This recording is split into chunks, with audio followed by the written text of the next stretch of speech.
it's great. You don't have to, however, so that's really your call about putting your camera on or not. If your camera's on, right, you sort of might be part of the recording, absolutely your call. We really do hope though that even if you don't have your camera on, that you're going to engage, you're going to ask a question in the chat, you can unmute yourself.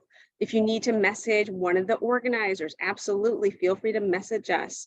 But we really hope that you are going to engage, ask questions. Like, we want to make sure that you're getting as much out of this event as possible. So it's okay to not put your camera on, but we really do want to hear from you and make sure that this is meeting kind of what you're looking for. So these are the 4 offices and the 4 folks who put this event together. So I'm going to let my colleagues introduce themselves, and then we'll kind of keep trucking and talk a little bit about gap years, and then we'll get to our panel. Hello. Excited to see everybody here. My name is Viviana Kababi Thompson. I go by she, her pronouns, and I'm the Assistant Dean for Student Affairs in Applied Health.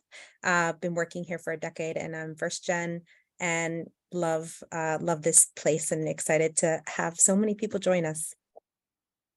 Hi, everyone. I'm Lauren Gallagher, Assistant Director of Career Development and Internships, and I work with all LAS undergrads doing major exploration, internship searching, lots of fun stuff. Hi, everybody. My name is Liz Ramirez, and I'm the interim director of Las Ganas. I want to also say, like Viviana, I'm a first-gen student, was the first one to go to graduate school. I've had all of these questions that I've seen that you guys have added, and I'm really excited that to share with you that you have a team of people here that really support your journey and want to help you in any way that we can. So happy to be here and happy to see all of you. Yeah, so I'm Missy Frazen. I work in the General Career Services office as Assistant Director of Career Development and Engagement. So I work with UIC undergrads, UIC graduate students, and UIC alums. And we put either our email addresses or the link for how you can make an appointment to meet with any of us.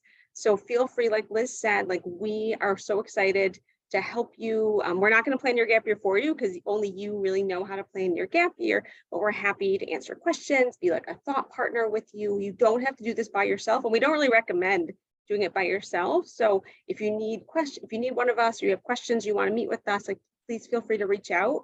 We will send these slides. There's not actually very many slides, but we will send the slides to you just so you have them as a reference, but we're here to help you. So we are going to get started. So we're going to use the chat a couple times in this very mini little presentation. We'd love to hear, like, what are your reasons for attending this event today? What about it caught your eye? Why are you interested in talking more about gap years? So if you want to mute yourself, that's okay, but you also can use the chat. And it'd be great just to hear from all of you. We know you're busy. You have a million things going on. You're working, you're students, you have families, a lot of things are happening. But some part of you was like, oh man, I think I'm going to come. Like, so what about the event, like, really kind of captured your interest?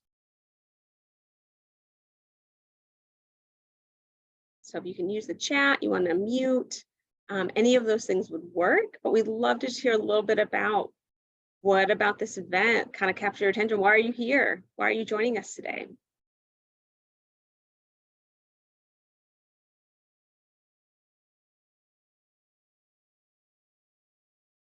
It sounds like we have a peer success coach here, so that's great. And yes, I think we agree. It's unfortunately not discussed a ton, and we think it's so important.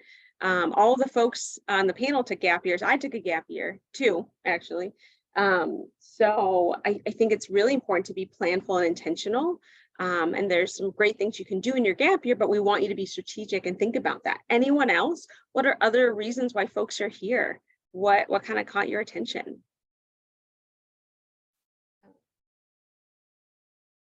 Yeah, and it's some of these medical programs, as you're going to hear even from our panelists, are so crazy competitive, and sometimes people do get denied, and so trying to figure out like an alternative plan is really important, and we're going to talk about that. All right, so these are great pieces of feedback. Definitely keep them coming. Oh my gosh, wow, see, we even have people. Yeah, so definitely we have a lot of first gen students. I don't know if you all know this, but I think it's about 60% of UIC students are first gen. So lots of questions about kind of planning stuff out, right? And even for people who aren't first gen too, like, I think the gap year piece is a little bit of a newer concept. And so that's why we're just so happy to talk about it, and we have experts who've taken gap years. And so we're really interested for you all to hear from them. Okay, thanks for participating. I think that's a great sign for the rest of our event today. So like I said, just very briefly, I took a gap year too. I really wanted to do volunteer work. I did a lot of volunteer work in college. These are pictures of me from like back in the day when I was doing some roofing. This is in Florida and South Carolina. We worked on houses. I ran a summer camp for kids in Louisiana. So I wanted to volunteer. I also wanted to get a scholarship that I could use for grad school. And I was able to do some traveling in the southern part of the US where I'm not from. So I think a gap year can be really helpful. And I loved it so much that I actually did it again. I was promoted and I helped to run the program a little bit. But it was a great experience for me. I got to travel. I got to meet people I wouldn't have met. It exposed me to some careers, especially like working with kids, education, nonprofits. So for me personally, it was a good experience. And I remember also when I was graduating from college, I wasn't exactly sure I wanted to do, and I wanted something that would expose me to a lot of different things. So I'm a big fan of AmeriCorps, but you also want to do your research, right, and find the right program for you. So this is our quick little agenda. We're going to talk about defining what your goals are potentially for taking a gap year, and then also just really briefly, we're going to think about what do graduate schools think about gap years? What do employers think about gap years? So when students ask me or families ask me what a gap year is, I always say it's intentional, something sort of between life stages. It is not hanging out on the couch playing video games. It's not just like hanging out for a while. You're trying to be intentional about what it is you want to do. And everyone's reasons sometimes are different. So I wanted to volunteer and I wanted to travel and I wanted some career exposure. You may have totally different goals, and that's great because that's going to work for you. So these are some reasons that folks take gap years. You can see them on the screen, maybe taking a break in between sort of different educational experiences. Like maybe you want to save some money, you want to make money, you want to get more experience related to the career you want to pursue, you want to beef up maybe your application to get admitted to graduate programs, you want to give back, you're potentially, maybe you want to teach abroad, study abroad, those kinds of things. So, and sometimes your reasons might be a couple of different reasons, right? So just something for you to think about, but these are different goals that people have, right, when they take gap years. So, and you, again, you may have a different goal, but these are, I would say, are kind of just like common goals that people have when they want to take a gap year. So just something for you to think about. So I mentioned this earlier, what do you all think employers think? What do graduate schools think about candidates who maybe take a gap year, or like me, right, maybe take 2 gap years? What do you all think folks, graduate schools and employers might think about that? And we're going to use the chat. You can unmute yourself. You want to raise your hand, all that good stuff. What do you all think about? What do you think employers and graduate schools think about candidates, right, who maybe take gap years?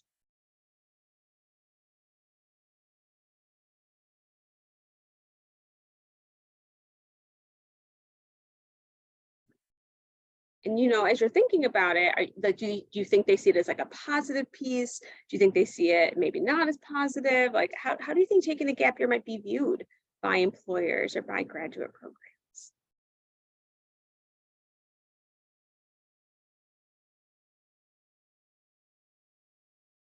Okay, so someone has a comment maybe as like progress. They might want to know, right, what the candidate might be doing, yeah, during that time, right? Maybe what skills they're learning. Yeah, absolutely. I think these are super helpful responses. Anyone else? Any other thoughts you have about, you know, what employers are thinking? Depends on what you're doing, right? If you're productive, potentially make you stand out, that kind of stuff. Absolutely. So, you know, I think I asked this question because I think, you know, for a lot of folks who are on this call, maybe not all of you, but definitely I'm guessing some of you, you know, you're thinking potentially about, right, going to grad school, right? So we want to make sure that you're really thinking about like what might employers really think about that as you're kind of considering that as an option. All right, sorry, one sec. My computer is having a little bit of a meltdown. I'm so sorry. One second. I don't know. I was really doing great before. Okay, sorry. Thanks. All right, so let's see what our friendly slide has to say.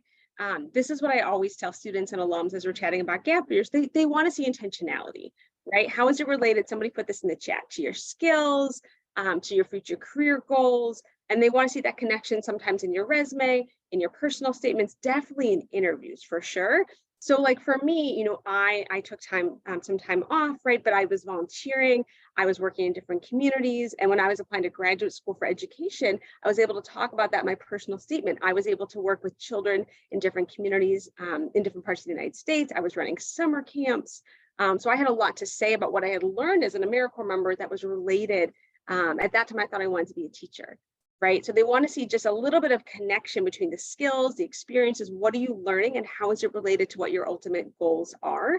And one thing I forgot to say as we were kind of thinking about your goals for taking a gap year, you also want to be intentional about like, are you sort of have holes in a sense? Like, let's say you want to work in healthcare, maybe you don't have any clinical experience. So as you're thinking about a gap year, you might want to think about, can I do something healthcare related that's going to give me more clinical experience? And then I could put that on my resume. I could talk about it in interviews, et cetera. So as you're thinking about why am I taking a gap year, you may have a lot of strengths as an applicant for these different programs, but there might be things that you need to beef up potentially to make yourself a stronger applicant.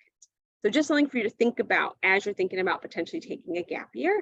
So I am actually done with this part of the event. I just wanted to give you all a heads up that before the event is over, we do have a really short survey we're going to ask you to fill out. I'll bring up the slide later when we're ready for that, but your feedback is really helpful. And in the fall, we also did a survey, and the students' feedback, we took notes about all of the students' feedback and actually made some changes to this event because of all the things the students liked and the stuff that they didn't like. And we tried to make this event just more related to what students were looking for. So we actually are going to want you to fill out a survey because it helps us improve this kind of event for other students and alums in the future. So thanks so much for your attention. So excited to turn over to Lauren Gallagher and our really lovely panelists. So I'm going to stop talking and thanks for your participation. Really excited for the next part of the event. Woohoo! All right. So Viviana just dropped a fillable worksheet in the chat, and I strongly want to encourage all of you to open that up. And as you hear things that our panelists are talking about, jot down some notes. Write down some bullet points about each of the panelists' experiences so that you can ask a question, or maybe when you follow up with them later, you can remember bits and pieces of their story. So this is something to help you as we go through questions to use as a guide so that you can really get the most out of this. I know you guys are sick of hearing from us. You want to hear from our rockstar panelists. So I am going to have each of the panelists introduce themselves. If you want to share your name, a little bit about where you're from, if you're a first-gen college student, and a bit about your journey. So like what you studied in undergrad, and then what you're doing now, either if you're in a program or your current job. And I'm going to have Freddie kick it off. Sure, thank you. Hey everybody, my name is Freddie. I'm actually a third-year medical student here at UIC campus. So a little bit about myself. I was born in Ecuador, but I came here when I was 6, and I've been living basically in the city of Chicago most of my life. I grew up in like the Logan Square, Humboldt Park neighborhoods, up in the north side of Chicago.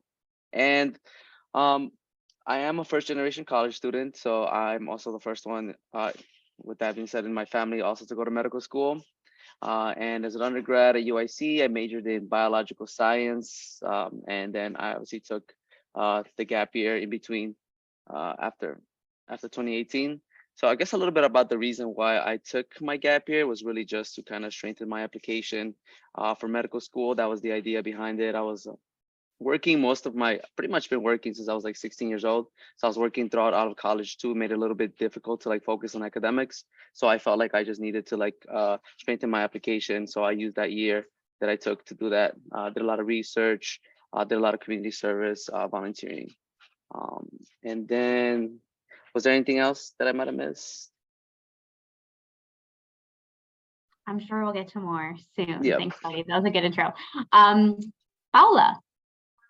Hi, yes, I am Paula Bacina. Paola also talked. I almost started talking. I'm so sorry. It's okay. I am from Uruguay, so South America. I moved to United States in high school, and I studied neuropsychology at the University of Florida.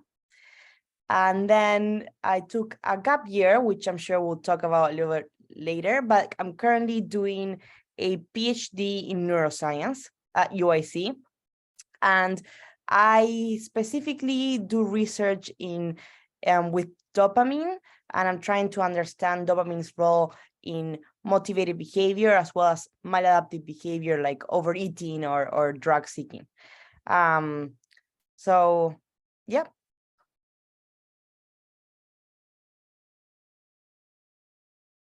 Oh, go ahead, Paula. Okay, so I'm Paola. I thought I heard my name. That's why I was like, it sounds so similar to Paola's name. So my name is Paola. I did my undergrad at UIC in kinesiology. Viviana was my advisor, so she kind of helped kick off everything for me. I'm so grateful for her and that we're still in touch too. I grew up in the north side of the city, so mostly all my education was pretty much like north side based. But I took a gap year as well. So between I would say it's like my first gap year was about 2 years. So I was working on strengthening my application. I didn't get into PT school the first time, but then I took that time off and I did like a lot of volunteer work. So I did different settings like hospitals, outpatient settings, just to get like my feet wet in physical therapy. And I realized like that's what I wanted to do. And I see someone just messaged. So actually Maya is in our group discussion here. She just messaged here. She was actually one of my rehab techs at one of my locations prior to starting with team rehab that I am at now. So hi. So I took the gap year and then I applied to PT school, and then that difference in that gap year made so much tremendous like effort on my part to just kind of get my familiarity with physical therapy and like why I wanted to do it. So I actually had something to talk about at my interviews. And I think that's so important to have that base and just to show your passion, right? So like I was on the fence about physical therapy at some point just because things weren't working out. So then I was like, you know what? I really want to just take this time and like strengthen my application. So then I went through physical therapy school. I had various experiences in school. So I actually did an experience in Missouri, and it was like a rural outpatient setting. And I think that's where I kind of realized like I really like working in outpatient setting. So then I finished school, took my boards 4 times. So believe it or not, 4 time was my charm.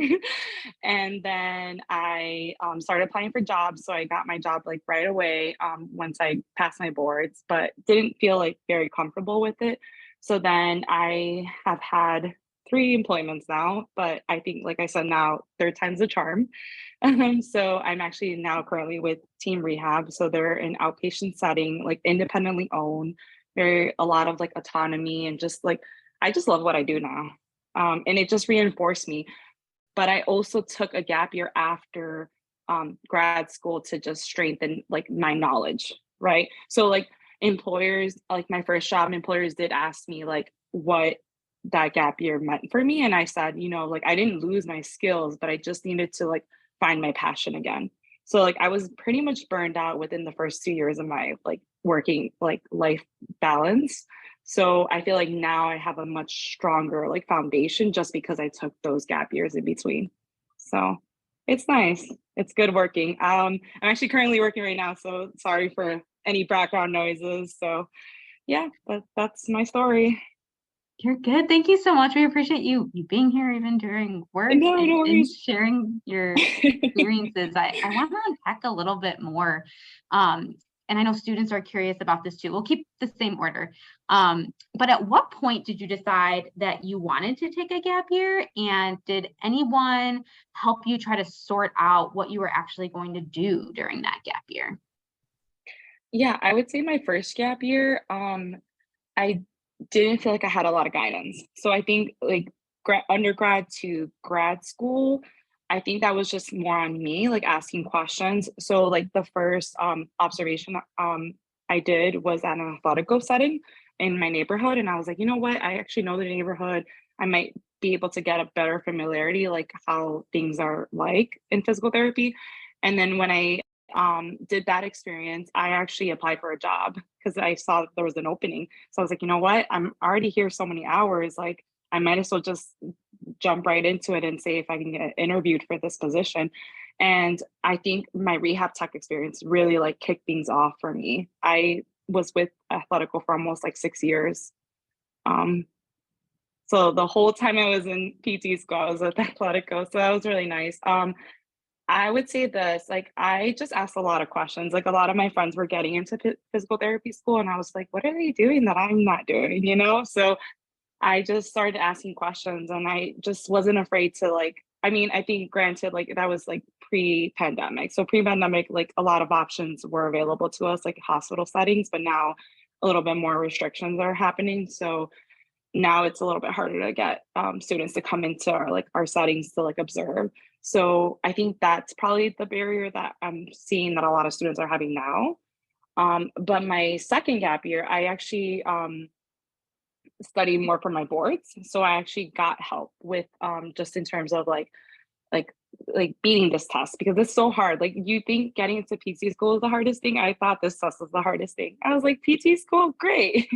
Now it's like taking your boards and you're like, what in the world? So I feel like I just utilize a lot of resources. I asked people like what they were doing to study for boards, and they had referred me to like this program that helps students like achieve like if they're having unsuccessful attempts with these boards exams. So I think that gap year or like the more recent gap year, I had more help like from other like professionals. Yeah. Thanks. It's interesting, like hearing it from that perspective, right? The two different gap years, different periods, different things going on. Freddie, if you want to kind of speak about like at what point you decided you wanted to take a gap year, and then anybody who was helpful in that process.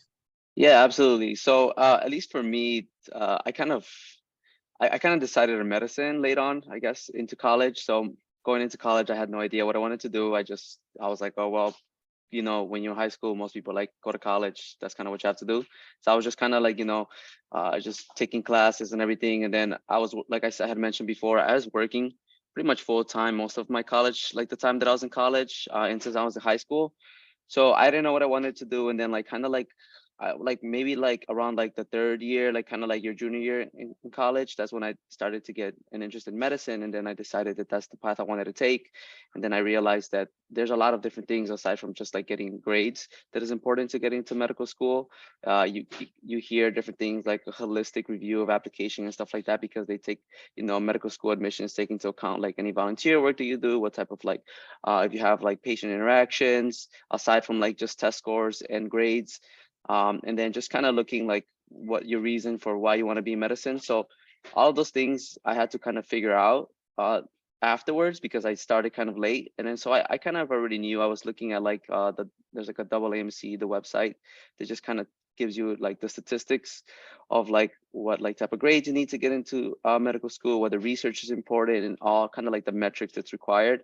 So since I started kind of late, I started to realize, okay, well, I have a lot of catching up to do. And I don't think I was thinking I could wing it. Like maybe I could apply and just, you know, there's a chance to get in, but I realized that was probably going to be a bad idea. And I wanted to give myself the best chance of getting accepted the first time, especially because there's like a lot of stigma when you don't get accepted the first time. When you try to apply the second time, a lot of times medical schools wonder, well, why didn't you get in the first time?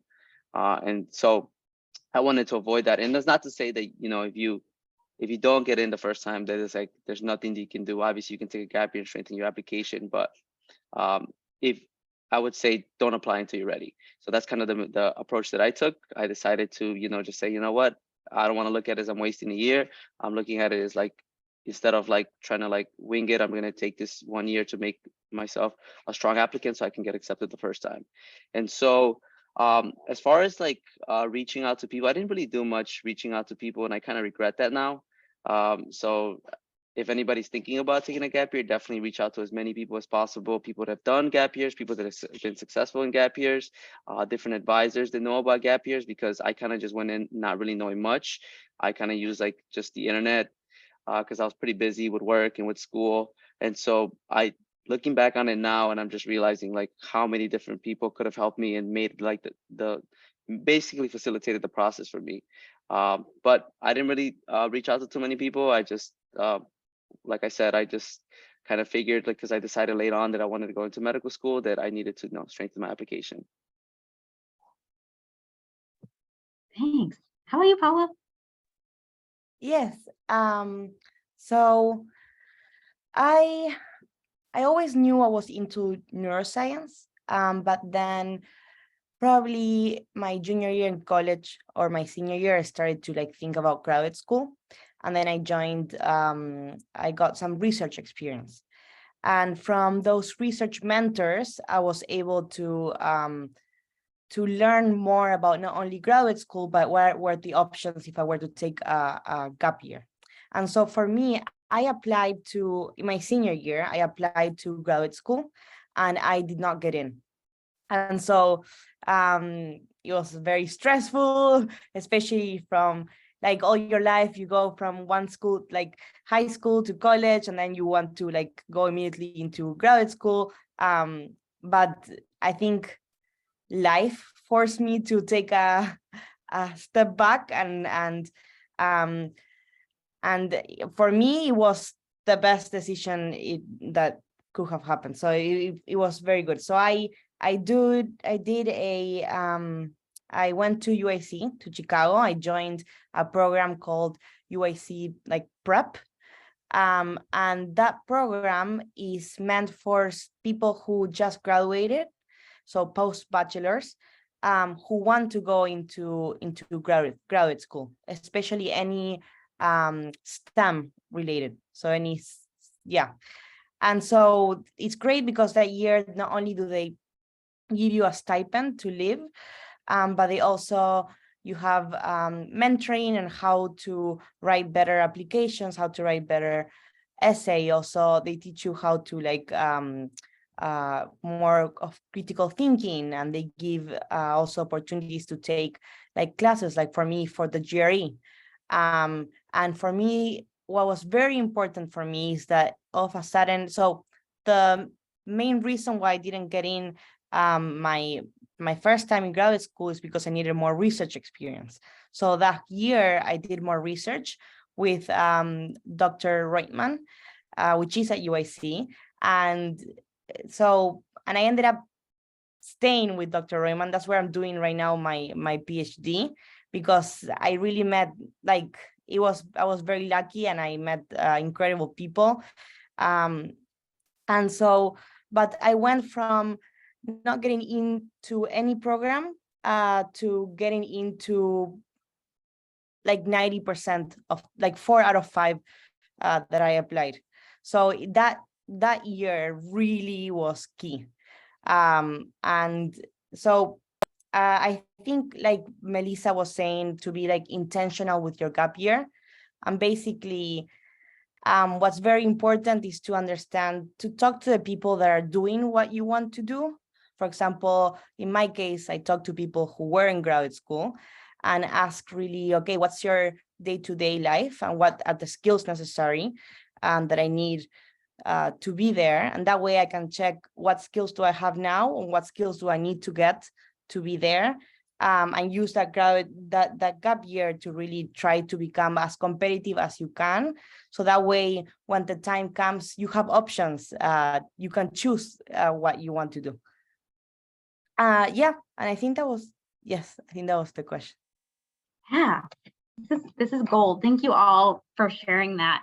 I'm curious, when you came from your gap year and you started your programs, you did all those things, did you feel like you were behind from your peers at all? And these are questions that students were asking too. How did you navigate the pressures from family, friends, society, kind of like navigating those issues with everybody? You want me to go first? Yeah. Okay, so that is a very good question, because I was just thinking about that too earlier. Just like with everything going on, right? Like the pandemic happened and I started working during the pandemic. So then I always thought like, okay, I'm like super behind now. Everyone's like working and stuff. And I have this gap year that I took to prepare for my boards, but I you know what? I think most of it was coming from inside. Like it was more internal pressure of myself. Like I expected more from myself to get everything I needed to get done. Like, oh, I need to be at this point in my life now. Like I need to be a physical therapist by this point. So a lot of the pressure was coming like from within. I did feel like a little behind because I hadn't really practiced in a setting in some time. So like after my last clinical experience, I think it had been about like almost a year since I like actually practiced physical therapy. And believe it or not, you don't get rusty. It's just you just have to find your way of like navigating things, right? Like the pressure of like having this job now and like working and stuff like that. But I think you just kind of find your own into it. So I didn't have anyone really questioning me. I think it was just more of like myself. Like I'm like thinking I should be at this point by now in my career. But surprisingly now, like I feel like I feel like a new grad. Like I feel like I'm learning so much. I'm in like a whole different environment. You guys, like it's mind blowing. Like they actually say the year, like 7 years it takes for a physical therapist to be burned out. Believe it or not, and I was burned out by 2 years. So I've been in practice for almost 3. And I feel like second year burnout was real. And I think part of it, like I said here, like it honestly depended on myself, like how I was thinking at the time. But I think that it's such a beautiful thing to learn so much. Like, you know, you never stop learning. Like I actually just took recently a course to learn about the cervical spine, about the neck. And I was like mind blown. I was like, I learned this and stuff in school, but like I'm really reinforcing it now. So I think like part of it is just kind of taking time to reflect on knowing like what you need to work on, whether it be school, whether it be strengthening your like patient care or like your communication skills. So I just think that that's kind of more of like an internal thing that you want to work on.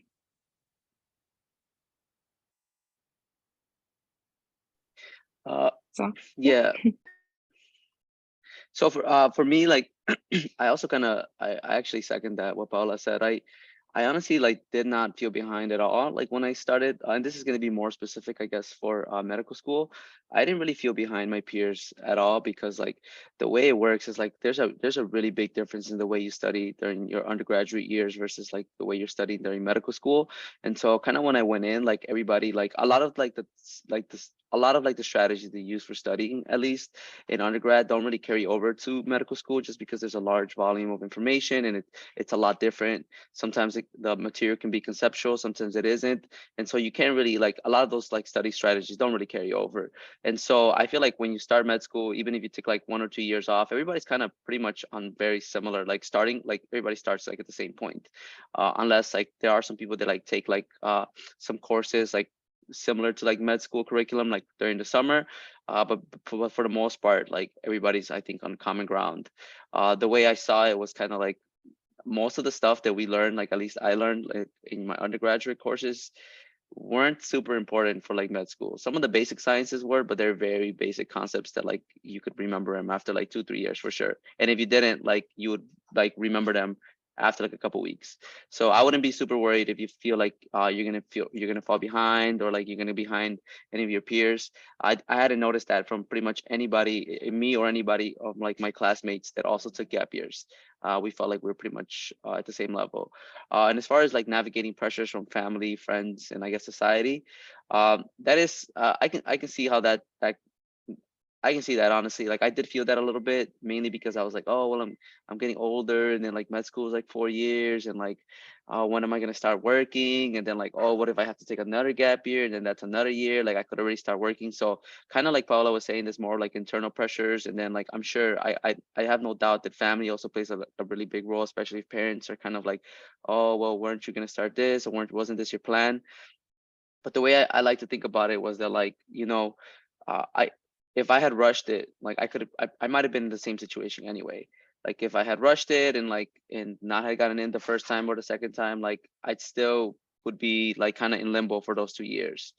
So the way I kind of like would phrase it to people that did ask was like, well, you know, I'm just taking the time. So then like I kind of mentioned before, so I can put like my best application forward, and so then I can get accepted, because like in 10 years, it probably won't make a big difference. Like what that 1 year won't make too big a difference. I'm still going to be like a physician. I'm still going to be a doctor practicing medicine. Whether I started, whether I start in 3 years versus I start in 4 years, in the long term, it's not going to be as big a deal. So Yes. I, like Paola, felt a lot of internal pressure. Kind of like, yeah, just wanted to keep on going. I knew like graduate school was also very long, like 4 to 5 years. So yeah, it was a lot of internal pressure. That I think like, I think it's personal how everyone handles pressure from the outside. Like I also still sometimes even now feel pressure of like, will I graduate in time, or will I, like, just normal pressure. But I think at least in graduate school, almost everyone, like maybe 1 or 2 people didn't take a gap year. So in that way, I didn't feel behind. Maybe if I compare myself to my friends who did engineering and they were all like immediately going to a high paying job, then yeah. But for sure in graduate school, the gap years helps a lot. Even that gap year, even if you do get to programs when you applied the first time, that gap year might get you into even better programs. So yeah, but it's all about, again, I keep thinking of what Melissa said in the beginning about being intentional. About okay, you're taking a gap year, but you're taking a gap year to grow, to make yourself more competitive. So you're not really, yeah, so using all the opportunities from that gap year. I saw that Ashley asked the question. So, I was gonna say, I think that's kind of like a very unique question and a personalized question, because it really depends on what your application is like, what are your strengths and what are your weaknesses, for example, and also really important also what program you're applying to, because I think it would make it'd be a big difference between like PT, between dental school versus OT school. So I think all of those are like important to consider, but just generally, if you're like somebody that has like, you have like, you meet, I'd say like the average or around the average of like the people that get accepted or matriculate into these like graduate programs, and then but you don't have research, and you don't have volunteering experience, or you don't have community work, then a gap year, that's kind of like what was being said a little bit earlier, is it got to be intentional. So if you have the grades, like you feel like you are scoring strongly in your GRE, then the idea behind the gap year is kind of just to fill in those gaps in your application, which would include research, volunteer, and community work, and clinical experience if that's what you need. But if you're someone that needs like that other aspect of that application, like you have a lot of leadership, you have a lot of research experience, you have a lot of volunteering experience, and you feel like you need you don't have the grades, and you feel like you need to make up for that with like a high GRE score, then the idea behind the gap year would really just be to just continue those like continue the current like experiences that you have, and just place most of the emphasis or most of your time into getting that GRE score, so you can be a stronger applicant. So I think that's like I said, it's a kind of like a personalized situation. Thanks, Freddie. So the question was, do you think it's more important to strengthen your application with more diverse volunteer research opportunities, or improve GRE scores, retake classes to boost your GPA? Does anybody else have any other thoughts on that? Cool. Yeah, I was trying to unmute myself. I'm sorry. Okay. I did have something to add.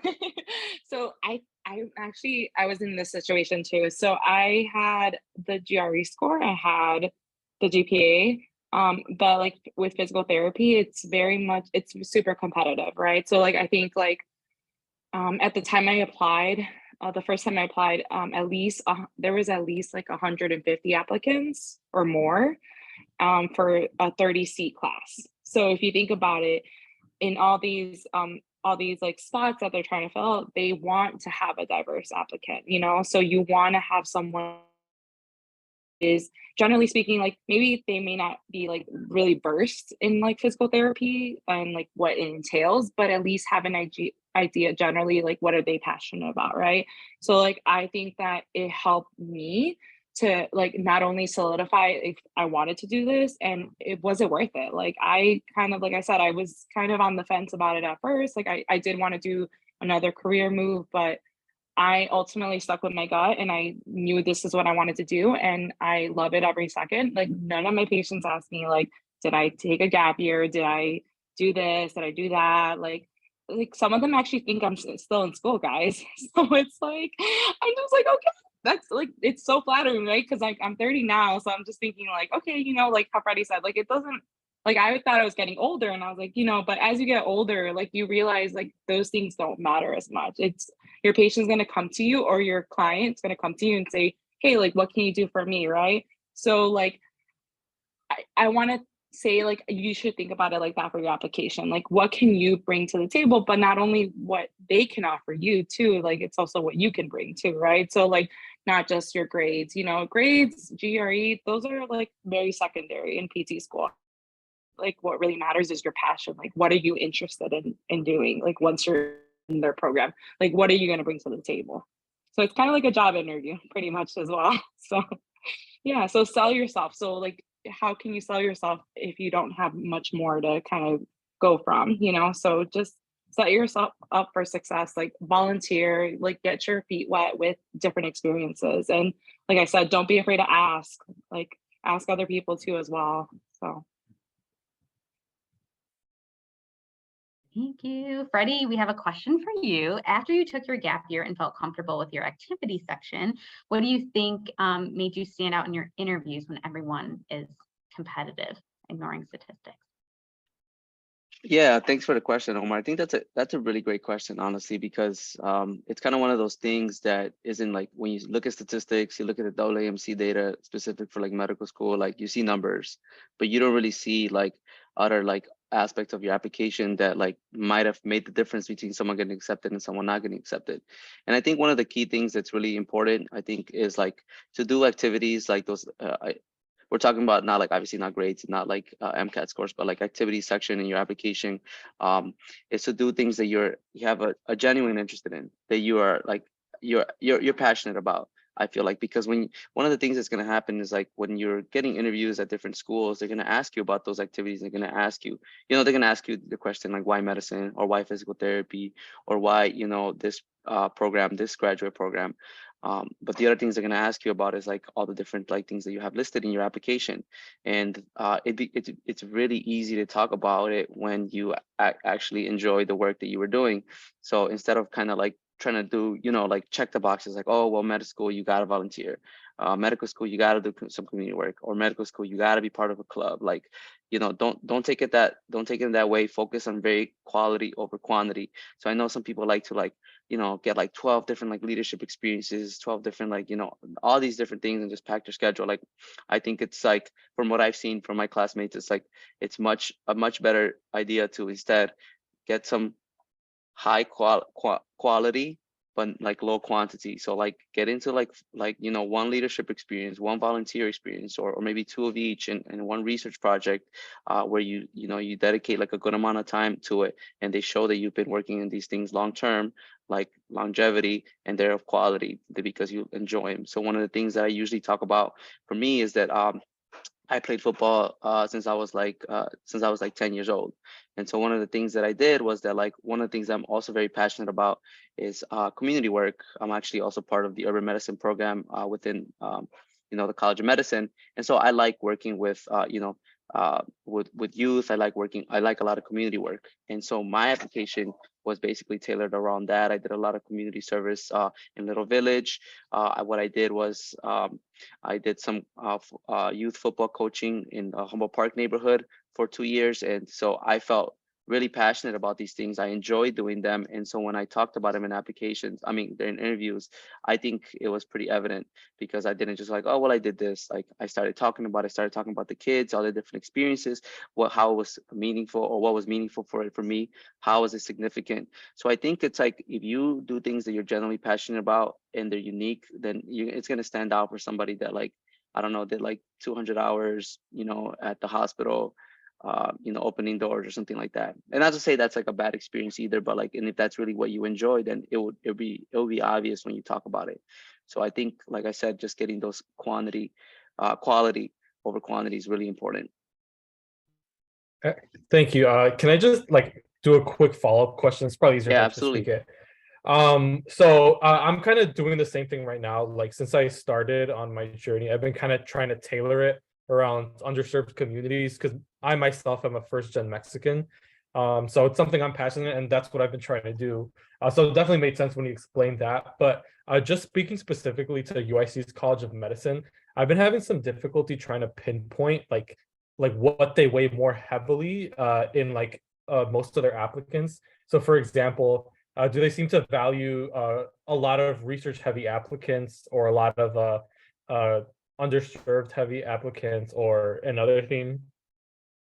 It seems a little bit repetitive, but I'm just trying to pinpoint what you think is the most common theme that pops up, just out of curiosity. So one thing that yeah, of course. So this is the kind of the thing that like, one thing that I've noticed, at least, and it sounds kind of cliche, but I know that not a lot of schools actually carry this out, but UIC specifically, that I've noticed about, really does carry out a holistic process of looking at your application, because I've noticed a lot of diversity in like the student population, at least for like the last 3 cohorts, because I started in like 2020 and now we're in like, I'm a third year. So even in the cohorts after me, I noticed a lot of diversity, and I noticed a lot of different like applicants that like weren't all like the same. So didn't all have like the same activities and stuff like that. So I would say that UIC does care a lot about like community work. So if that's the type of work that you're passionate about, I think it would favor you very strongly. And one of the things that I did was that like, you got to kind of like tailor put that all together when you talk in your like personal statement, because you got to kind of highlight those things, because like you do all those things, and like when you talk about it in your personal statement, if let's say like you talk about that, like you make a personal statement, it's all about community work, serving the population that you're part of, and continue to be a part of, but then like, they look at your leadership and community service experience and you have none of that. You just have you have something completely different, then it doesn't look genuine. So if you are doing those things and you have been doing them for a while, talk about them in your personal statement, and it's going to come out. It's going to come out like, it's going to put everything together like a cohesive story of who you are, and UIC will look at it favorably. And it doesn't hurt to have research, but I don't necessarily think it's like a requirement.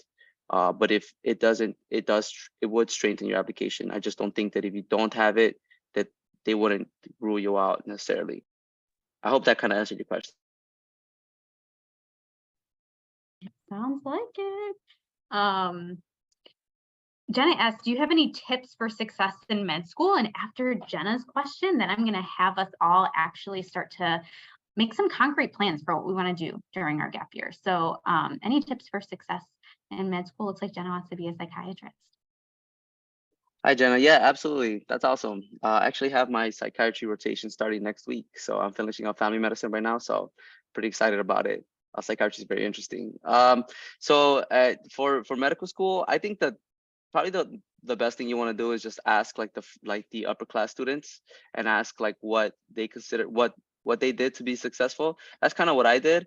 I kind of already came in like with like a game plan, and then I just kind of confirmed that like, that those study strategies with like my upper class students, just to be sure that like it was going to work. Just because for med school, it's kind of like, you kind of got to prepare for the boards, but then some schools like to be very specific about like what they ask you on exams. But anyway, like I'm just gonna keep this pretty brief. There's kind of like there's already a streamlined method that like has proven successful, like pretty much for the majority of med students. It doesn't work for all med students, but what we do is like we just kind of use. I'm gonna be honest, we neglect most of the school lectures and stuff like that, and we just kind of learn through like third parties that are available online. and then they kind of have more concise and really good way of digesting like all that medical information, and then we just do flashcards. That's going to be like over like 70% of like the med students. That's what they're doing. Interesting. Thanks you everyone for your being so honest and genuine about your experiences and tips. I'm gonna hand it over to Liz to walk us through so we can actually start reflecting on where we are right now and what things we need to really support an intentional gap year. Awesome. Thank you so much, Lauren, for handing it over. Hi, everyone. I'm so glad that we have these wonderful panelists. Thank you one more time for your amazing work and your honest reflection. I'm actually really pumped for this worksheet because I think even without intentionally trying, what our panelists said really kind of blends into kind of the next action plan. And so one of the things that we talked about is like, it's really great to hear from people, really hear their experiences and kind of see where you match up or where maybe you want some area of improvement. And so we want to be able to give you something, a concrete takeaway for your own self, to see what is, what are your strengths, what are some areas of improvement. So I know that Viviana is going to, or she added the link to the chat. Viviana, if you could add it one more time, then also bring up the worksheet. Thank you so much. So hopefully too, as I'm going through this worksheet or you heard some of the panelists share their information, you can jot down like what you learned, what you've been exploring, what you want to know more about, because this can help you. This session is really helpful, and I'm so thankful that you're here at this session. You're learning the basics, but there's always more room to grow, right? And so hopefully, based on what you want to know, you can then start setting up your action plans as well. So let's start with the first section, which is number 1. And I want you all to take some time to reflect on some of the great things that you have been participating in during your college experiences. What are you most proud of? So if you just take a couple of seconds, I'll definitely give you some time, a couple minutes to just kind of pick your brain and be like, what did I feel really happy about that I've done during my time at UIC? And this could be, again, something related to your major, something related to extracurriculars. I think you can tell that our panelists kind of shared some of those things that they have been really proud of. Paola said she was like, I have the GRE, I have the grades. And so that's an example that you could put on there. Freddie had really had research experience. He had, the interest in football and working with underrepresented communities. So I'm going to give you about 2 minutes to start filling that out. And then if anyone wants to share on the chat, that'd be really great. If you want to unmute yourself, we'd want to celebrate some of these great things that you're doing. So again, I'll give you about 2 minutes to do this.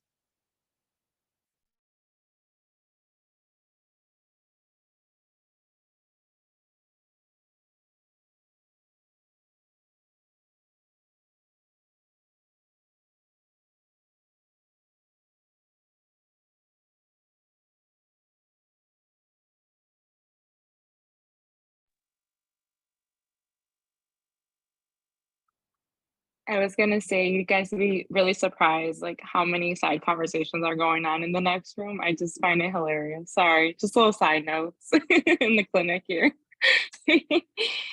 Yeah.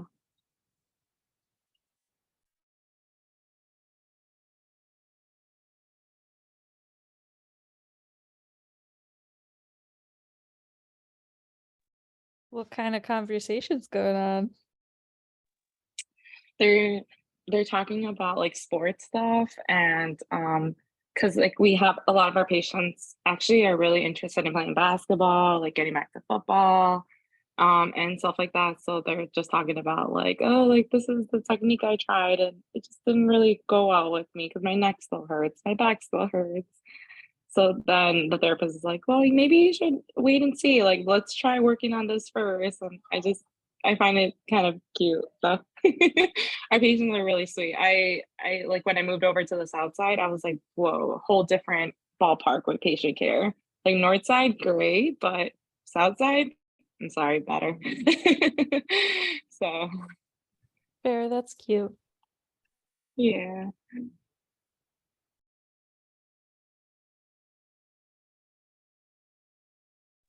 All right. So if any of you want to share some of the things that you're proud of during your time in college, I'd really love to hear it. I'll go ahead and look at the chat. Okay, I have Joe sharing. So he said, even though he's not involved in public health or is planning a gap year since he's a history major and studying languages, he knows that this information could be used in general.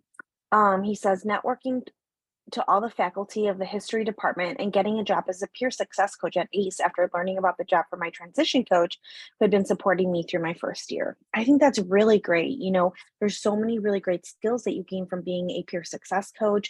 I mean, even you being here, you're taking initiative to learn about different areas. And I can see how that could be applicable in other, you know, as you apply to graduate programs or professional programs. Thank you for sharing, Joe. Does anyone on our panel want to share something maybe that as an undergrad, now that you're, you know, doing really awesome things when you were an undergrad, was there anything that you were like really proud of?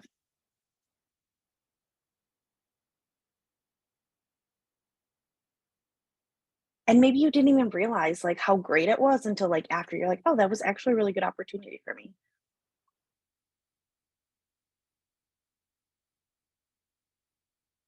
Yeah, for me, I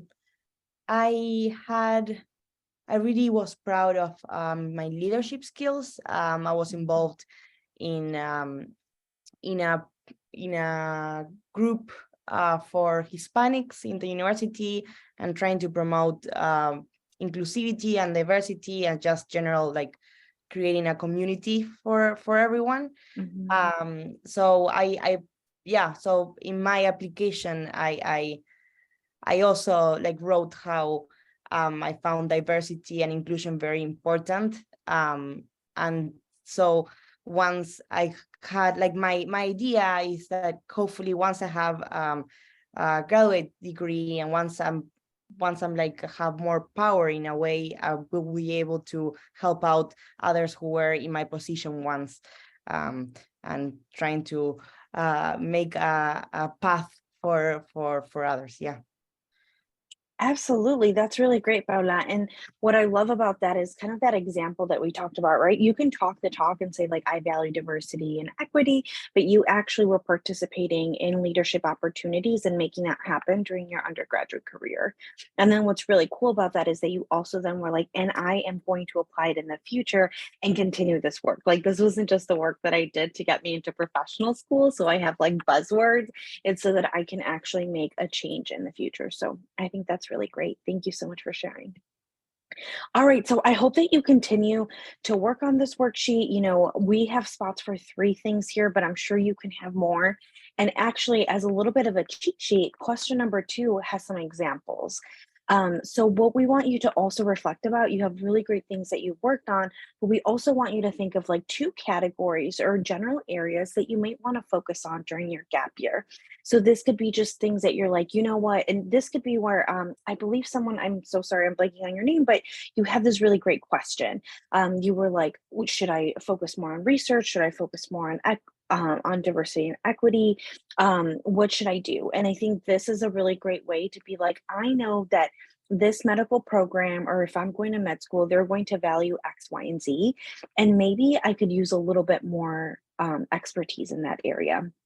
Also, one of the things, you know, as we were talking to Freddie, some schools, even if you're applying to medical school, some schools value one thing more over the other. Like UIC's medical school is all about like access and equity for like underrepresented folks and communities. And so that might be a really great thing to have on your resume and to be able to back up where, you know, maybe another place it values your GRE more. And that's okay. And you can be working towards both of those things, but at least kind of knowing you can have a worksheet for this for every different program you apply, right? And kind of be like, all right, these are the areas that I want to focus in. And then this is, I love what Freddie said, like my passion. This is what I'm going to kind of like sell to them and tell them like, this is my story. And it can go based on this. So, and we gave you a couple of examples, right? Like research is one of the areas that you might need a little bit of work in. Direct patient care. I know because of the pandemic, maybe you weren't able to get the experience that you wanted initially. Like I think things are opening up, or maybe you can talk to people and find some virtual opportunities. Intentional volunteering. I always talk to my students about this with volunteering because I think even just like starting college and everyone's buzzword was like, you need to volunteer. And I was just doing anything. Not a lot of things are my favorite, but if volunteer in things that are going to open access for you in areas that you're interested in or things that you're going to find fulfilling. Like Freddie volunteered with football, and that's really great. That was something that he really enjoyed, and you can tell is really passionate about. And so that's really helpful. Rather than like, I know that I used to do some volunteering that I just felt like I was checking a box, and that's not really necessarily what you want to do, especially when it's important for your application. Again, enhancement of academic record. I saw someone was like, if I go to the community college, like, is that considered a gap year? Well, if you're retaking some of those courses, or it's again intentional so that you can like improve your grades or improve your knowledge in certain topics, then I definitely think it can be considered a gap year. And then also just experience in desired health professions. I think this is where Paola talked about how she was in jobs that kind of gave her that experience. And I think that's also really helpful because you don't want to go through like, finally getting into medical school or finally getting into VT school and being like, this is not at all what I imagined. And that could possibly happen. So yeah, I'm going to give you about like a minute or two to kind of like check off some boxes, maybe well, I guess you can't circle, but like think about it, right? With direct patient care, be specific with what you want to work on.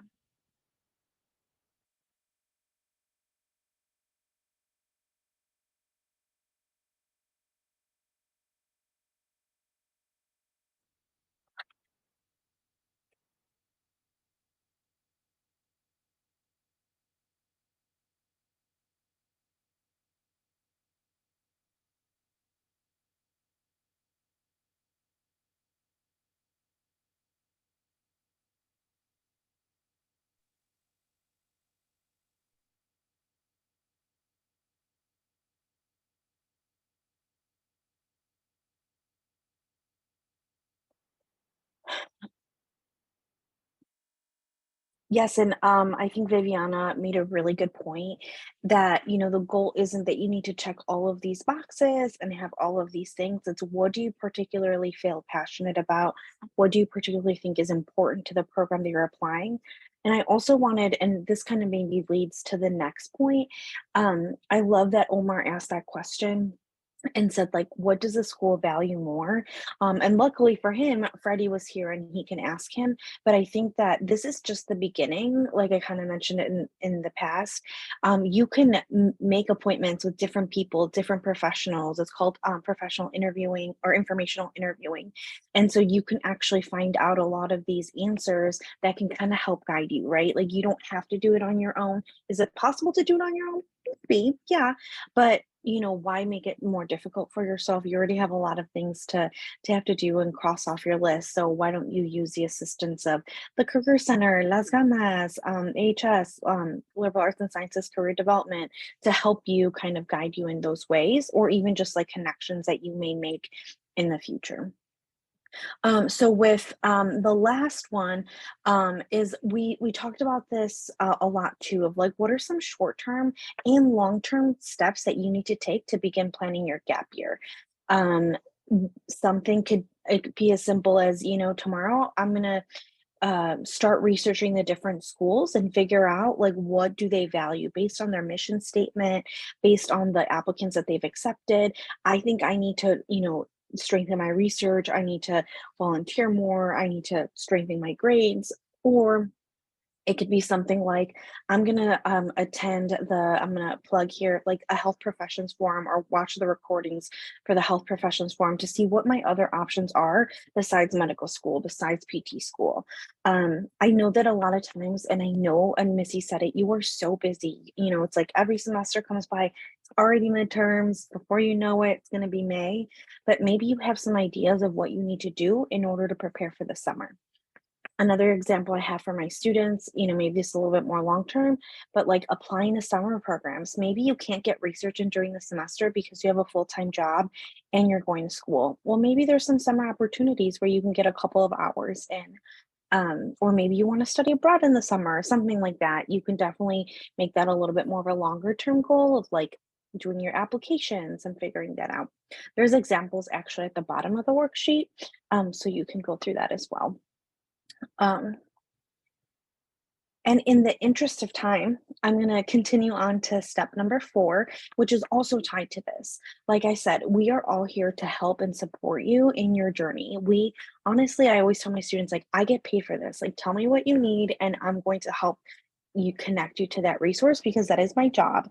And so I want to know, and maybe we can all just for fun, like put it on the chat, like who's going to hold you accountable. So it could be like my LAS general advisor, my major advisor, Lauren, when I go meet with her. It could be my sister, my best friend, one of your classmates that you've gotten really close with, a study buddy.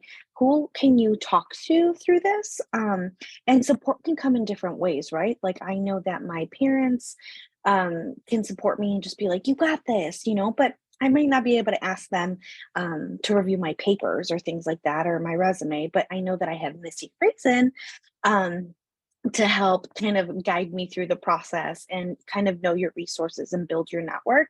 And I think, if you can leave with one thing, is like maybe everything else blanks out, but that you have a network of people here that are going to help you. So if you're like, I learned everything really quickly. It was a lot of info. Come back and we'll talk you through it. We'll rewatch the video together and figure things out. So so please go ahead and throw it on the chat. I'd love to hear who you are gonna have hold you accountable.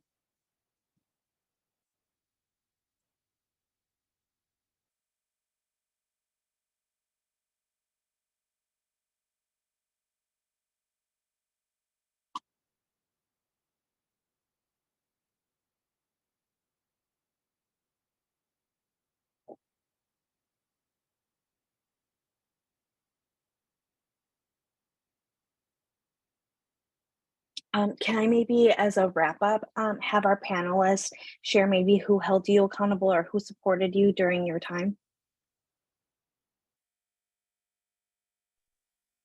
Yeah. I- Oh, Paola, no, go ahead. Your working. It's okay. No, it's okay. You want to go first, or yeah? No? Okay. I would say, so I was never this person either. Like I would just like want to talk about things. So I'm very surprised now that I'm at this point in my life that I'm like jumping into it. I would say that definitely someone who held me accountable was one of my best friends. She was actually in the same program as me, and Viviana knows her very well too. Her name's Vanessa. She's amazing. She's a fully licensed chiropractor. She's also a doctor as well, physician. She really kind of helped me kind of get on track with like just knowing where to go with applications and stuff. And I really want to go back to what you mentioned is about the mission statements for schools. I think that's so important because like for me, I applied to various schools, but ultimately my decision lied in that mission statement. Like what was that school wanting for them to achieve out of their students who applied, right?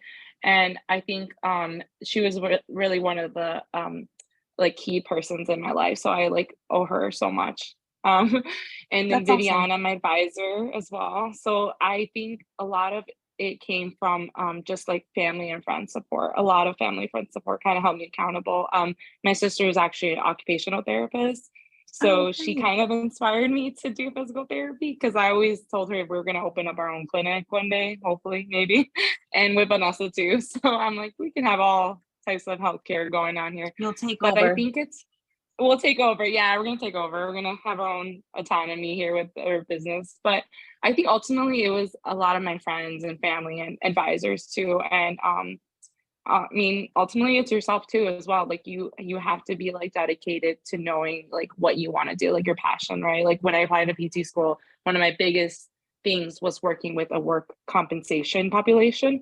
So working with work-related injuries, especially Spanish-speaking patients, because they aren't aware of the resources. Like I can't tell you guys how many times I can count in my hand that they didn't even know about physical therapy. They were like, what is going on? Or they didn't know about medicine in general. They weren't sure that they could see me first before having to go through the whole system, right?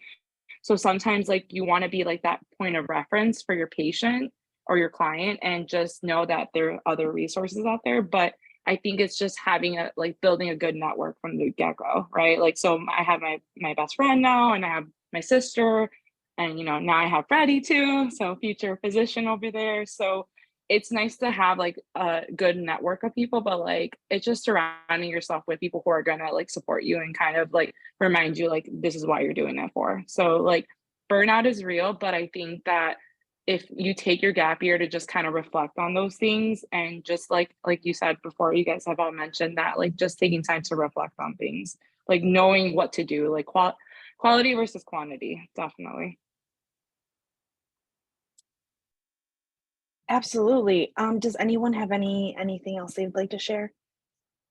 Yeah, I would like to say, so I just remember sometimes it feels very like a lot of pressure to make the decision of what you want to do next after you finish your college, just because it feels kind of like whatever you decide now is you have to be stuck for it for the rest of your life, and what if you don't like it later, and like did I make the right decision? But I think it's important to realize that life is everything's flexible and everything has solutions, and just focus on what you're passionate right now, and go and talk to other people about what they're doing, about if you want to be a physician, talk to other physicians to see if you really are interested in that. But just know that it's okay. You can change your mind, and like life might take you to different places. So yeah, just follow day by day or years by years, but like though it's okay. Awesome. Thank you so much for that piece of advice. And Paula, you sound like a career advisor, because those are the things we talk to students and alums about, that sometimes you make pivots and we have different ideas, and that's okay. And people change careers a lot. Just one quick thing I'm going to say, and then I know we want to introduce our speaker. So for any student and alum of UIC, you can still meet with Career Services advisors as a student and also as an alum, and also during your gap year. So if you need help working on like personal statements for graduate or professional school, or you really need help thinking about your gap year and how to make a plan, and you're not quite sure what to do, you can meet with us as a student, which I honestly would recommend first, but you also can meet with us as an alum. So make sure that you have your Handshake account set up, because for Career Services, that's what we use to make appointments. And that's also how we advertise events. So this is my quick little public service announcement. Get your Handshake account set up. We're here to help you. Just like Liz said, like our jobs are to help you, but I can't read your mind. And I don't know if you need help unless you reach out or unless you make an appointment. So all the folks here who organize this event, we're happy to help you brainstorm and happy to help you, think through what to do. Ultimately, you're going to make that decision. So thanks again. And then I'm going to turn it back over to Liz. Yeah. I also just realized that on the worksheet, there is a QR code that guides you towards different resources on campus. So again, if you're really stumped and don't know where to even begin, then go ahead and start that. And then also, I did not ask, so I hope it's okay. I did LinkedIn profiles for our panelists on the actual PDF worksheet. I'm not sure if you use your LinkedIn a lot, but I thought it would be a good way for students to like start practicing their LinkedIn skills and knowing how important it is, right? Like just like people have social media, a lot of professionals have LinkedIn, and it's even like if you're not reaching out to someone, just seeing where they are as a virtual resume, it's kind of cool to kind of like work backwards and find out different ideas that you may have. So thank you. And okay, all right. So I know that you guys are all really excited to get started on this and to find out what opportunities you have. And so I do want to take a moment to introduce a speaker to you. She's an awesome resource. She's here from the National Health Corps, Chicago. Alicia, can you share some specific opportunities for our students that might be helpful to them? Yeah, thank you so much for introducing me. Hi, everyone. I know I joined a little bit later, but I was hearing some really great conversations that you all were having. So I am happy to definitely share a little bit more about kind of who I am. And, I'm here to talk more to you about gaining that public health experience that I heard a lot of you talking about today. So I'm just going to share my screen with you as I continue chatting, but just wanted to, say hello to you all And so my name is Alicia Johnny. I use she, her pronouns. I'm program manager for workforce development and AmeriCorps at Public Health Institute of Metropolitan Chicago. And so I actually went to UIC years ago now for my undergrad. You know, just from hearing some things that you all were saying today from your panelists and also your great team of support with Career Services, it seems like you have a lot of great community support, you know, built in. So definitely continue. I recommend that. I know when I was going to UIC as an undergrad, you know, navigating myself through either healthcare, medicine, or public health, or another field, I know it was really difficult as a person who doesn't have, you know, a lot of you know, experienced professionals at the time when I was an undergrad, helping me along the way. So yeah, just throwing that again to you all, of like using the support that you have here. So I'm gonna talk a little bit about just gaining that public health experience with you, and talking about, you know, some opportunities with you with our program, and intentionally, as I heard again some of you say, of using that gap year opportunity. And then after my undergrad at UIC, I went on to doing an MPH, a Master in Public Health at UC Berkeley. And so my concentration was on under community health. And you know, I came back to Chicago and wanting to really really serve and understand people here in my own communities. And so I'm going to kind of walk you through some things that I do, and also kind of what these opportunities are within our program. So first of all, I just wanted to give you an introduction of PHIMC and what we do. So Public Health Institute Metropolitan Chicago, or PHIMC. I know we have a very long name, so we use acronyms, but so our mission is to really enhance capacity of public health and healthcare systems to promote health equity and expand access to services in Illinois. So not only do we serve people in Chicago, but also in greater Illinois. So really the state, as we have several different programs that we really implement and work with our communities on. And so we do that through 4 different buckets of work. So one of them is through organizational development, system transformation, fiscal management, and program implementation. And so our workforce and AmeriCorps National Health Corps program is under kind of that system transformation, as we work with communities and really provide access to healthcare services and health education, as well as program implementation, as PHIMC is kind of the organization that kind of hosts the National Health Corps program, which is kind of a national program and initiative. So I'll talk about that a little bit as well. So just kind of an overview of what I'll share today. And I promise my slides are short, so won't be too much information, I hope.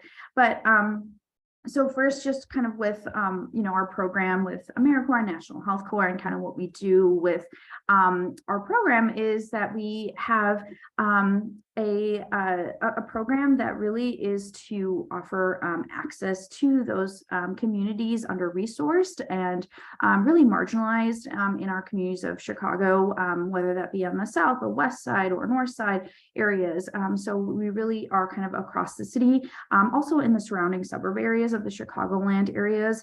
And so what we do is we partner with, we call them host site organizations.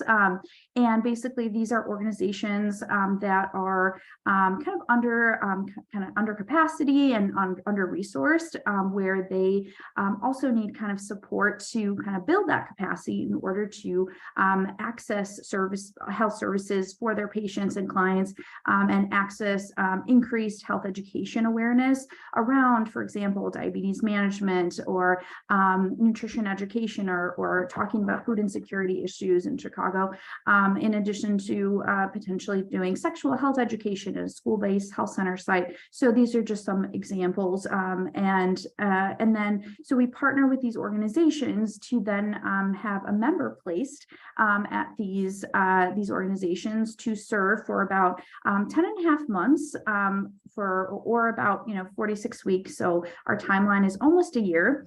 and a really great opportunity for those interested, to take a gap year before medical school, or maybe before a professional program, or before another job. I think this experience, I actually did this, not this particular program, but I did a different one in the San Francisco Bay Area that really helped me understand public health and serving my community, and like really what that looked like. I think some of your panelists talked a little bit about that and being intentional and understanding kind of what, exactly that looks like for someone and its individual level, but also community level. From there, I think, with this program, it offers these members that are placed at these opportunities just a chance to really gain that hands-on experience.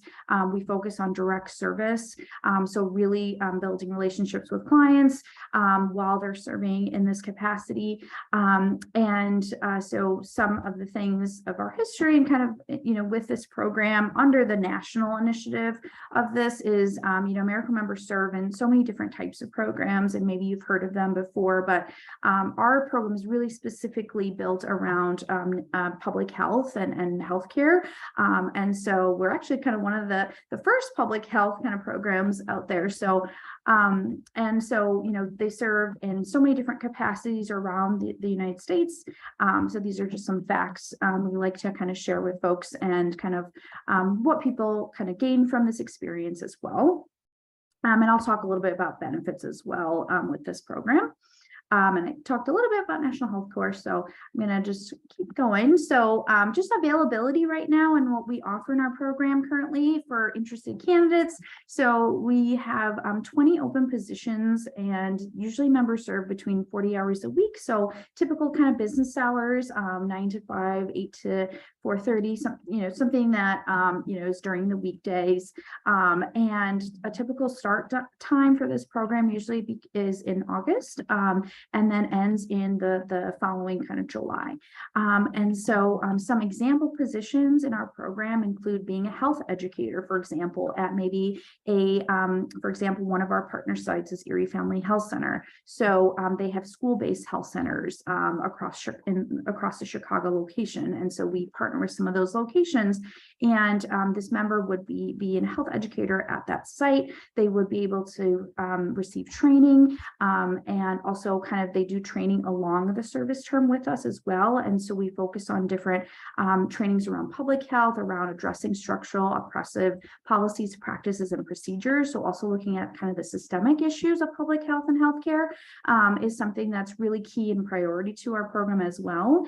And then another example is an outreach coordinator role. A member could be potentially, doing some outreach for patients who might need services or referrals to services such as mental health, housing assistance, maybe transportation assistance as examples. And then care coordinators are also as an example position that we also have with our partner sites, where maybe the member is kind of working one-on-one with a patient or client around nutrition counseling or health coaching, or maybe they are offering a certain service around something that the client really needs at the time that really affects their health outcomes. So there's some kind of data components that some of our partner sites do. So some members may work on some analyzing of data and trends in health and their patients' health. So for example, some of our hospital systems also work closely around that area as well, in terms of identifying chronic health diseases or things that really affect our patients and their needs.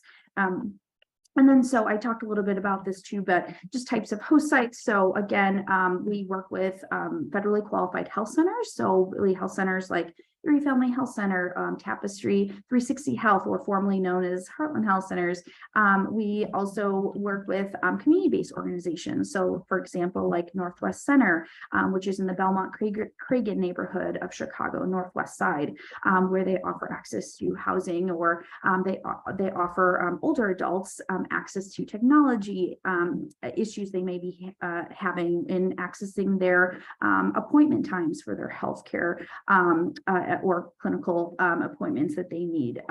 So, and then nonprofit organizations as well. For example, Girls in the Game is another example who we partner with, who really provide access to different wellness and health programming for girls in under-resourced communities in Chicago, specifically working with Chicago Public Schools and doing after-school programming there. And then I mentioned hospital systems. So we also partner with some of those as well, such as like Advocate Health System, Advocate Trinity Hospital in the South Shore area of Chicago, or St. Bernard's Hospital near the Englewood community, where they focus on kind of diabetes management and working with a CDC or Centers for Disease Control a program there. And so, so again, I know I'm running through these a little fast, but I just want to kind of give you an overview of examples, and then I'll send you all links to find more information about this, so you can really take a look at, what kind of positions that we really offer.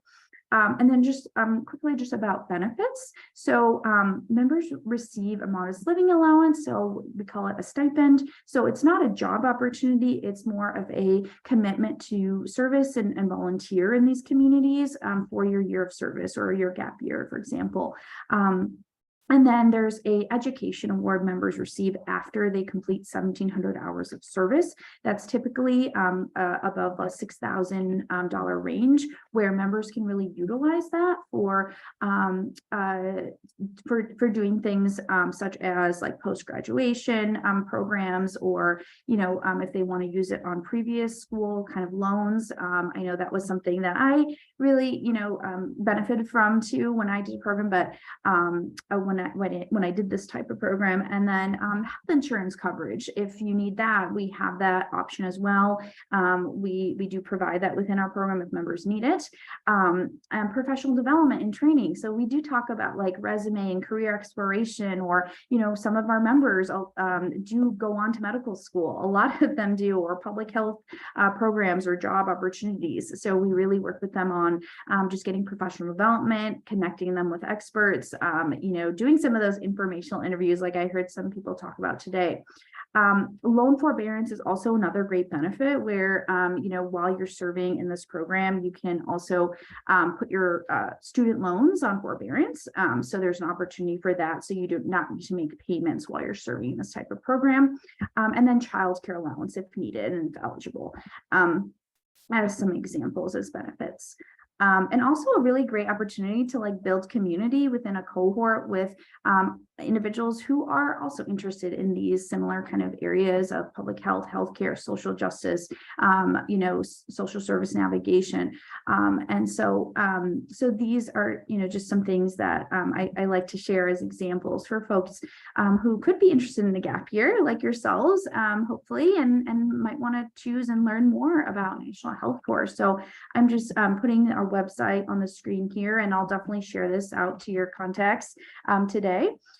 So they can send that to you. And then just next steps. So I'll send out, again, like I said, some more information and links to our application if you're interested in this type of program and where you can kind of learn more. We also have like a interest form. So I'll send that along in case you want to sign up, and we can kind of follow up with you to talk more individually if you have questions. And then we hope you apply. Our applications are open right now. Typically our timeline is usually starting in August. So we start accepting applications from actually this month until that time. So, but yes, it's a kind of a cyclical program. So we do try to offer opportunities every year. And then that's me. And then, so if you have questions, you can email me. Actually, not our Stud Allies program anymore, but our NHC Chicago email that I'll send you also. So that is just me. So I wanted to just say thank you all for listening and bearing with me with my slides. So I just wanted to see if anyone had any questions right now. Alicia, I think we're just going to wrap it up just because we're like a little bit over time. Yeah, but we will send the slides and the contact information for you. Plus, like it sounds like there's an information interest form. We will make sure all of that goes to all the attendees so they can follow up with you. And if you guys do want to talk to Alicia, maybe stay on a little bit, and potentially Alicia can stay on and you can just chat with her that way. But we just want to say thank you. Sorry, guys, we know we're a little over time, but sorry about that. Yeah, no, it's fine. And the panelists had so many great things to say, and we had the action plan to work on. So, so sorry. I know people have class and lives and jobs and whatever. So we just want to say thank you to the panelists who are wonderful and amazing. Alicia, thank you for joining us and talking about this really awesome gap year opportunity that I don't even think a lot of students know about, especially if you want to work in healthcare. So thank you to everybody for coming. Students, thank you. We will follow up with you in the next couple of days with the slides. I think we're gonna try to get the recording together. We can send that out to you. We'll also send you that survey link. If you haven't done it, that's okay, but we do want you to do it because we will look at your feedback to decide if we'll do this event again or how should it be in person, should it be virtual, etc. So thank you everybody so much. Hope you have a great night. And yeah, thanks for joining us. Hi, thank you. Yes, absolutely. And we had the best panelists in the world for sure. So thank you to them. No, thank you guys so much. Like I mentioned here in the chat, like I wish this was available to me as an undergrad. So take advantage. Thanks, Paula. You're the best. Yes, All we are right, trying. guys. I'm gonna jump off. My nephews and nieces just all arrived, and there's a big bundle, so they'll be my joy. Oh, no. Good right. luck, Viviana. Bye. Yeah, thank you. But yeah, Paola, sorry. Thanks again. Oh no, you're Thank fine. you. Great. You guys, Yeah, I can't I believe have do this again. no, it's okay. I'm still waiting for my patient at 5, but so this is a struggle in the evenings. I'm always like, I think this is a great time to do an event like this. I'm like, take me out of the clinic. Sometimes I just want to like sit here and talk about things. Yeah. Good feedback for us because sometimes we don't know for professionals, like, you know, what Yeah. time like works because we know you guys are so busy. Hey, we can stop the Yeah. recording, by the way. Okay, sounds good.